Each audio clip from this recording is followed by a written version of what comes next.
to stand across from. I will tell you, I have rolled with a lot of heavyweights, a lot of guys in decent amount of shape, and he might be the strongest person I've ever had. Really? Yeah. Oh, 100%.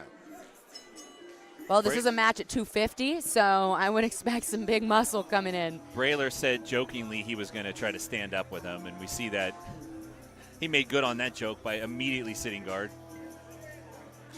I mean, especially in this with like not having strikes with him, it does take away some of that power that I was having to eat last time. So this might be a smart decision and just try to drag him deep into those jiu-jitsu waters and get him out of his like wrestling ability. But I mean, he is no joke, and his technique is very solid. And he is an Olympic team qualifier.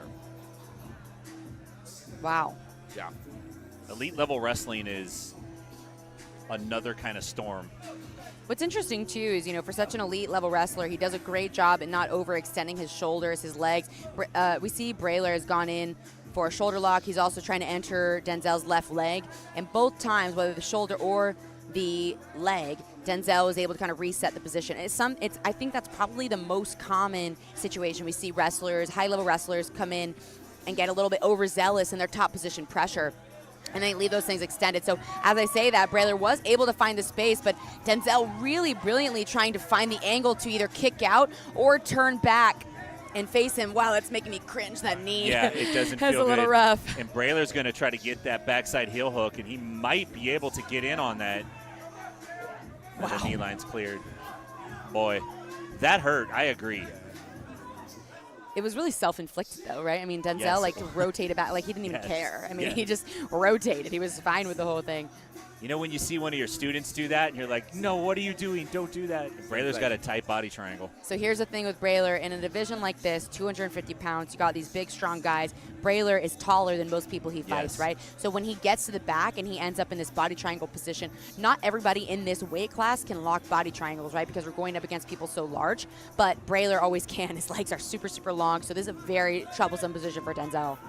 Breylor has a very hard body type to deal with at this weight class, For sure. I mean, Freeman, he is very compact, very big. He has a lot of muscle on him, but I think the ability with him being so long is helping him out right now, just to be able to cover that mass. Because, he is thick everywhere and is powerful, but he is really keeping good control on Freeman. Freeman's laying on that lock. I don't know if it's going to help him, but Yeah, typically we see people try to move to the side of the body lock, right? So you kind of lay your body over the top of the lock and you use that to unlock it. And it's not quite unlocked, but it's not where Breylor wants it to be, where his leg is threaded behind the leg. His leg's now inside. It's not a no-go as far as the position goes, but it's definitely not preferred. So Denzel's in a much better spot now than he was before. He's looking to hold the top arm. You'll see Denzel's really smartly controlling the top side arm, which is the only one that can choke him, right? Oftentimes people focus on the bottom side arm to unlock themselves. They can put their shoulder to the mat, but then they leave their neck open for the choke. So if Denzel can unlock the top side arm, which he did for a moment there, 3 minutes. he may be able to pop his head underneath the arm and put his shoulders to the ground. Although, as I say that, he has the space to, and now Breylor may be switching off for a Kimura on the top side. So there's some give and take there for sure. Wow, right under the neck, though. Breylor set him up. Yeah, went for that Kimura, kind of took him off base for a second, and then he brought his arms back, wasn't really attacking the neck, and then as soon as there was a moment, he whipped that arm across the face. Look at this, though. Is Denzel going to sit him down? Denzel might sit him down here. Ooh. Body lock, but there is a guillotine threat here. Oh, wow. Now, this is a dangerous position for Breylor, man, with having Freeman on top. He really has to maintain control right here. I will say that the closed guard, being a wrestler myself, so there's no hate for our wrestlers out there, but the closed guard does pose a lot of problems for our traditional wrestlers. And not to take away from Denzel's jiu-jitsu, of course, but it's just something to note that Breylor's a traditional guard guy, and then we have a heavy top player like Denzel. Closed guard can be difficult. See this K-guard entry there from Breylor, but that was a nice little kick out. Denzel just kicks right out. That was the same escape he did the first time. It's just he didn't get stuck this time. Yeah, Things are getting a little slippery, right, as the match goes on. I think you're absolutely right about closed guard. It's the position that doesn't exist in wrestling. Oh, for sure. I mean, if you're going to go with the wrestler and you have to be on bottom, the only option, in my opinion, the best place to be is closed guard. We see Breylor potentially looking for Kimura on that far side, but now switching back to the near side arm. Got a little bit of like a Williams-esque guard going on. Yeah, he does a great job rotating between the upper body attacks, then going back to the knee shield to keep the space so he's not inviting too much pressure. Denzel, though, as I say that, keeping a lot of pressure there and almost opened up his back for a second.